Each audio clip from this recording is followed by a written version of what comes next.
In the heart of New Chicago, amidst the bustle of towering spire cities, there stood a quaint little café called Horizons.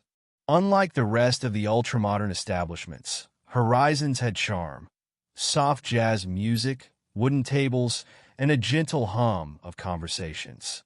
It was a sanctuary for dreamers, loners, and wanderers.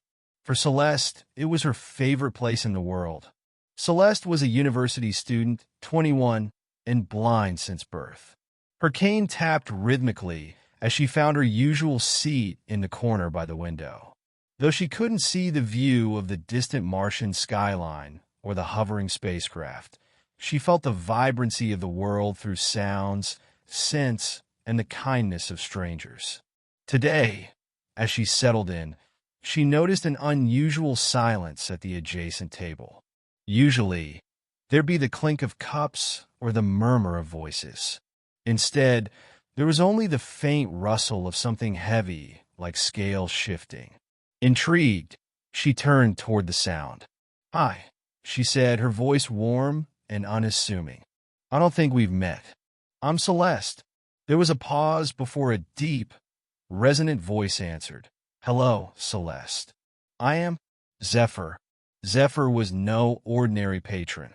Towering and majestic in his natural form, he was a draconian, a rare alien species known for their shimmering scaled bodies and telepathic abilities.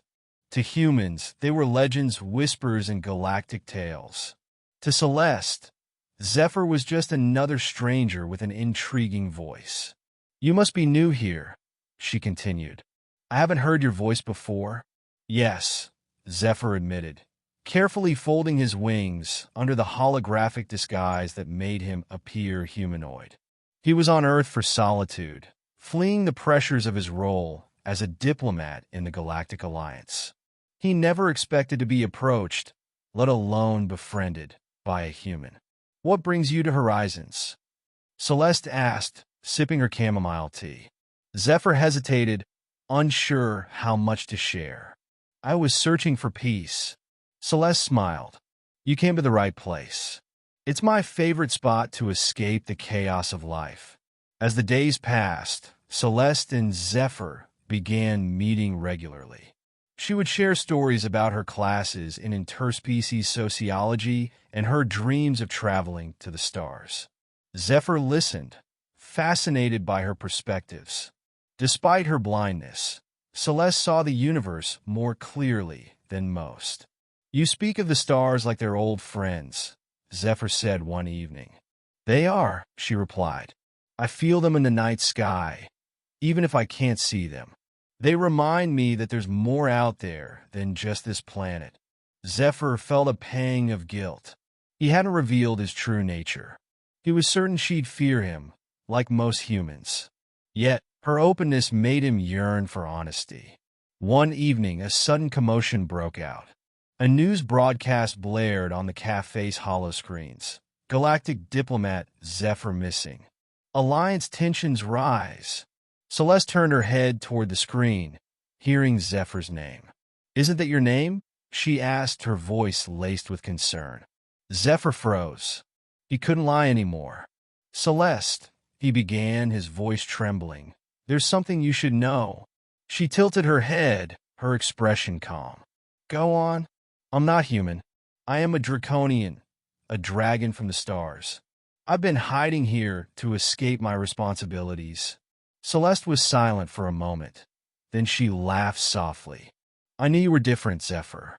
Your voice, your presence, it's unlike anyone I've ever met. But I don't care what you are. You're my friend." Zephyr felt an overwhelming sense of relief. "You don't fear me?" "Why should I?" she asked. "You've been kind, thoughtful, and honest. That's what matters." Their bond deepened after that night. Zephyr began sharing stories of his homeworld, arcanies, and the responsibilities that weighed on him. Celeste encouraged him to embrace who he was and to face his duties with courage. One fateful day, Zephyr received a summons from the Galactic Alliance. It was time to return. He invited Celeste to come with him, to see the star she had always dreamed of. She agreed without hesitation. As they boarded his ship, Zephyr turned to her. "You may not see the stars, Celeste, but I promise you'll feel them." "I already do," she replied, holding onto his arm. "With you." And so, the blind human girl and the lonely alien dragon embarked on a journey through the cosmos, proving that friendships could transcend species, sight, and the vast expanse of the galaxy.